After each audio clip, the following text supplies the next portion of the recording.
calls, they can look at the list of, hey, wait a minute, you said you had this, this, and this, but you're asking for the same thing. So it gives them basically a resource management tool. So the coordination of the mutual aid is done through The emergency manager. MEMA? Our emergency manager is the sole voice that speaks to MEMA, and then MEMA, we ask them for things, and they allocate it out based on everybody's needs. For example, remember 2 summers ago, we had the water issue. All those little signboards everywhere, we got those from MEMA, from one of the cashiers. They have a cashier at the Beverly Airport and one in Lexington somewhere.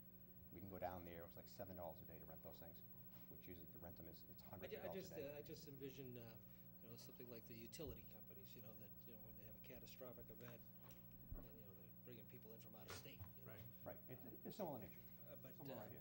so that if, that storm that we had, at the end of October there, beginning of November, say we didn't get impacted too badly, but Western Mass did. Who would coordinate our being called to go there? Again, FEMA would call our emergency manager, says, hey, can you support this organization? And we have discussions, can we do it? Do we want to do it? And then it's a non-mandatory thing. You don't have to. If you don't have the resources, you don't have to. A good example, the October storm, it cost us in the order of $50,000 for contracted tree removal. We got somebody from the outside to help us with that, and it would have been obviously a lot less. So we paid a lot of money because we only have one chipper. We don't have a bucket truck. We don't have some of the tools some of these tree companies have. So it has a direct benefit to the town. Mr. Frisco? If we do something like this, does it affect our ability to get money from FEMA in any way? When we're historically had The some only thing we success? need to have is a pre-disaster mitigation plan, which in the process of updating. I think it'll be back to FEMA a little later next month. Break some, you don't got to fly from it. So that's the only mandatory thing. To be part of this, or No, anyway? this is separate. Okay. from that. This is separate, that's what I mean. This is something they go through all the. Piggyback on your question is, is there any other, does it put you in this other category whereby you would be considered more favorably than other communities that don't participate? For whatever funds may be available. I can't say that for sure. See, I was afraid that FEMA may say, well, you have this MEMA access, so you don't need our funds to No. Oh, no, it doesn't. Only for those expenses that are incurred by another community, but we wouldn't obviously be having a cost, so we would be ineligible to receive reimbursement. So there would be no issue with receiving monies from FEMA on this. What do you think? There's a paragraph. I think it's a good idea. There's a paragraph in here I think it's a good idea. that reads, unless the requesting and sending parties agree otherwise, the sending party shall pay all expenses, including salary and overtime, incurred by the sending party. A sending party shall document its cost of providing mutual aid assistance under the agreement, except as otherwise agreed to by the parties.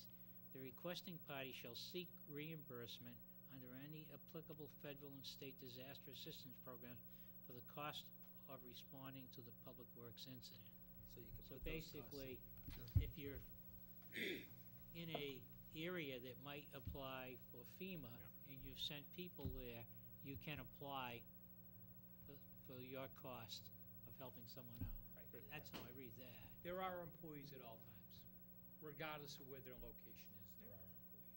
But if I the understand disaster's that, somewhere, but- if the disaster's somewhere else, and we're an asset working for the town doing that, those people and equipment are eligible for reimbursement up to, the norm is 75%, but I've seen as high as 90%. The state kicks in additional money. That'd be, It happened in 96. used to be. But, yes, we would be eligible for a reimbursement for a substantial amount of our cost. I think it's a good idea. Yep, I think it's a good idea. I do, I recommend it also. Mr. Prisco, do you have a motion? No? Or was this just board consensus? No, I think Let's you. just discuss mutual aid. Yep, I don't have a motion. Let's just discuss. Actually, This is the language I can still. Octane and national.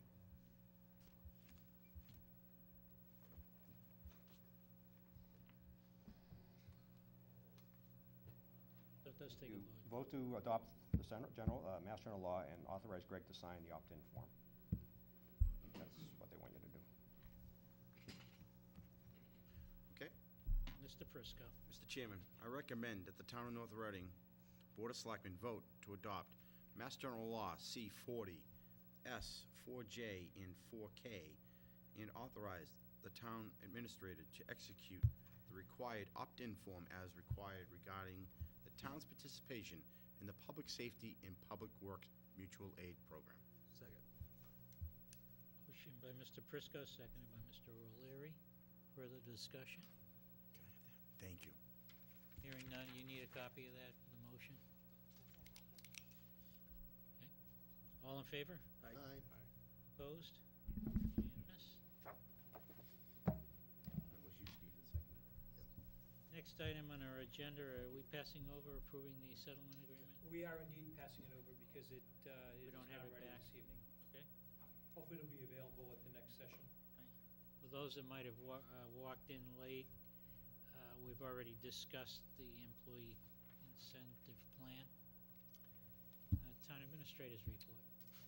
Just to review the schedule for the special election and town meeting, based upon your vote this evening. For the board's meeting on the 7th, which is on a Tuesday evening, we'll have the warrant and the warrant article before you for your approval.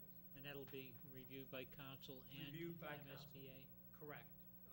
Remember, what the warrant article does not contain the actual dollar amount.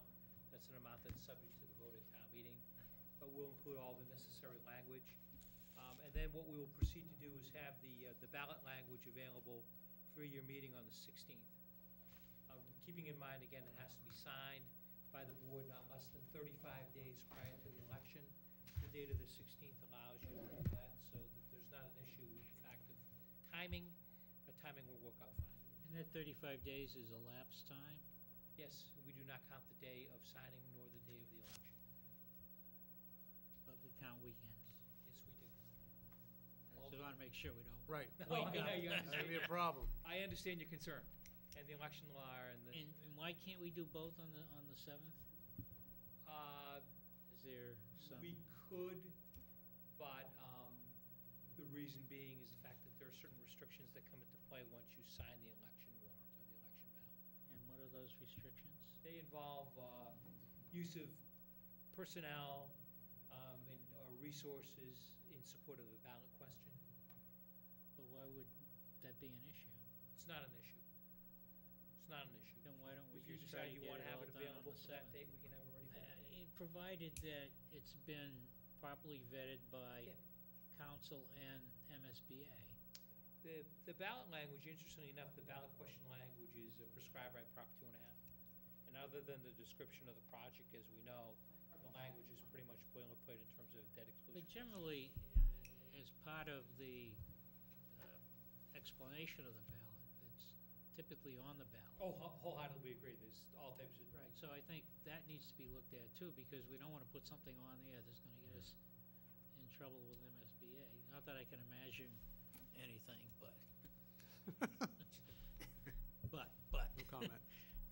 I'm going to trust that there'll be additional descriptive materials that will accompany the ballot, which will be a separate document that'll be available in the polling place, which will provide very matter-of-fact information. A yes or no vote means the following. That's typically not included with the ballot. All you're approving is the ballot language. So we can have it ready for the 6th. I'd feel more comfortable if it's ready for the 6th. 7th? 7th. Okay. That gives us an opportunity, if there's something comes up, we can still have time to fix it. Can we just get, is there a chance we can get the copy of what Wilmington did? Because I assume ours would be very similar to, It's, no? it's standard on their website. I'll have it. That's it. Oh. Good. Greg and I spoke earlier about it. Just, and I'll have we to also read it. have to make sure that the building committee has taken all the votes that it needs to take associated with that. We have a meeting next Those week. loose ends. But I think that's the most pressing issue is concerning the election. Just a couple of quick items that I just wanted to blast through on my report quickly. You'll know that we've been doing a lot of work at Town Hall related to the installation of a generator. The town meeting did appropriate monies this past fall to utilize a generator that had been located down at the police station and the fire station for a number of years. We've since installed it here at Town Hall, so that if we have a disaster, we can in fact have power here in this building 24 hours a day regardless of what's going on throughout the community.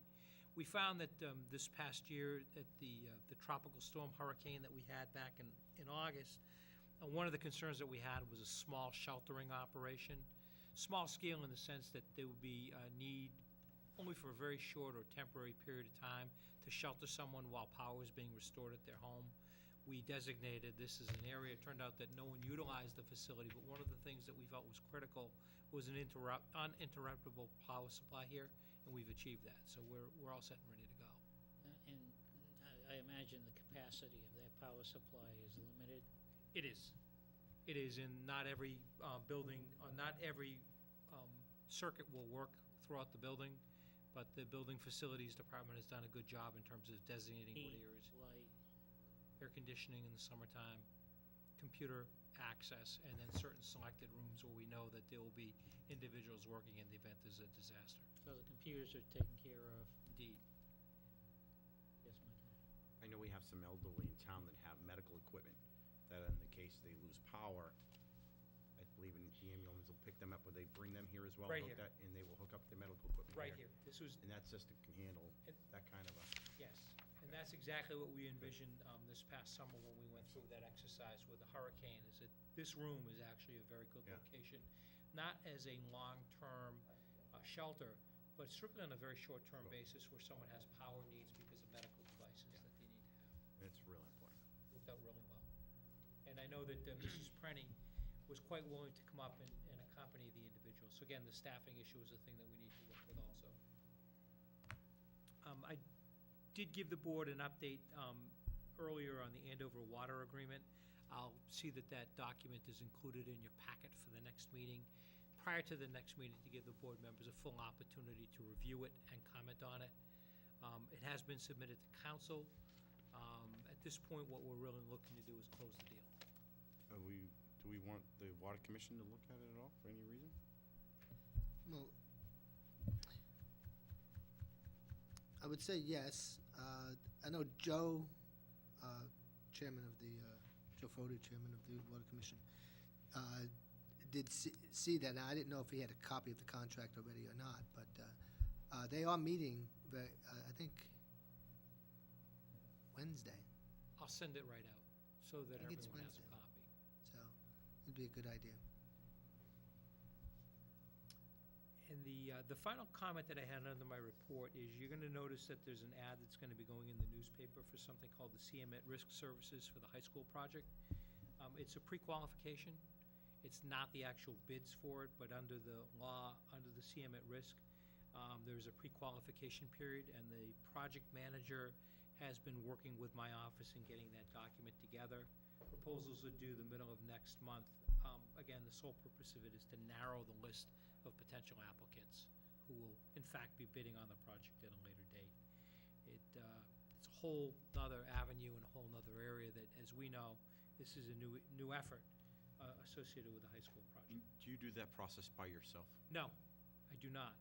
All I do is I put in the ads, I make sure that it gets posted legally, but I insist that the architect and the project manager actually draw up the advertisements themselves, and that they are available. This solicitation will, the requested proposals go directly to the project manager.